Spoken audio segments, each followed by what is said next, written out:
So, I am going to talk to you today about the relationship between your relationships, pain, your own emotional pain, and power. So, it is inside the brain that you find either success in your relationships or you find pain in your relationships.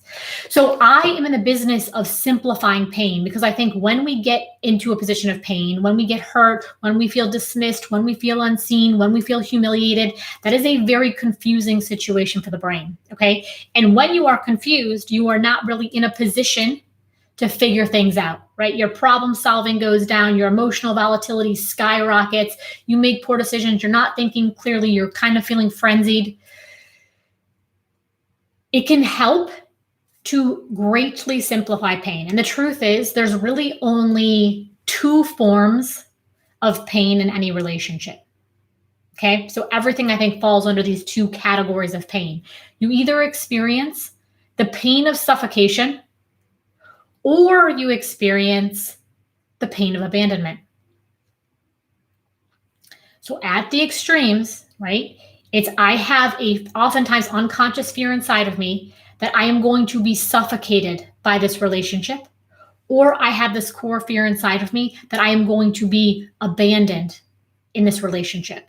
Either of those things is incredibly threatening and anxiety provoking to the brain. Now, here is the craziest thing. I talk a lot about how the brain is a transrational machine. So, what this means is your brain often wants competing things at once.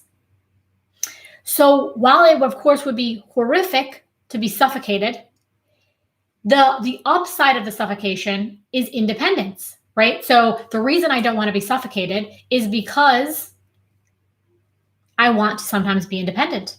So your brain is absolutely wired for independence and autonomy. That starts incredibly early in our development. In terms of the fear of abandonment, that taps in. So being abandoned is horrible, but what sort of positive, pleasurable, powerful thing does that tap into in the brain? It taps into dependence. So on one hand, you are absolutely wired for autonomy and independence, and on the other hand, you are frankly, at the same time, you are wired for deep dependence and interconnectivity. So I want you to imagine for a minute that I grew up. So I want to give you an example of how this could play out, like where the rubber kind of hits the road on this. So imagine that I grew up in a family where things felt a little suffocating for me. So I grew up in a family where my parents had untreated mental illness. And they did a lot of inappropriate things.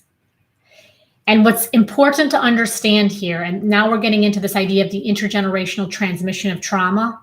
Most of our parents did the best they could with what they knew at the time. So, but nonetheless, let's imagine that I grew up in a family where there was untreated mental illness, where there was a lot of marital tension. And so my father would come to me very often and tell me problems about his marriage. My mother would ask me to do things that were inappropriate for a 9-year-old to do. So maybe she would ask me to take care of the house. Maybe she would ask me to mow the lawn. Maybe she would ask me to take care of my younger siblings. Maybe she would ask me to take out the garbage. And I don't mean occasionally. I mean, this is kind of a repetitive thing where I become kind of not a 9-year-old child, but I function like a surrogate spouse. So for my mother, I'm taking care of these logistical things. And for my father, I'm really getting this inappropriate emotional content. Okay. So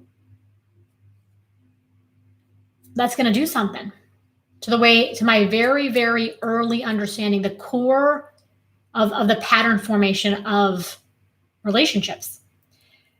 Now, the thing is, because the bonding between a parent and child is so strong, we don't just say, and we don't have the psychological development at the time. We don't say, hey, these things that my dad did were largely inappropriate. We grow up with this unconscious tension. So on one hand, we feel pretty special, right? If you were being told at 7 years old, 8 years old, 9 years old, oh, you're so wise. Oh, you're so mature. I could never talk to your mother the way I talk to you. I'm so glad that I have you. You always make me feel so much better. The child internalizes a sense of specialness.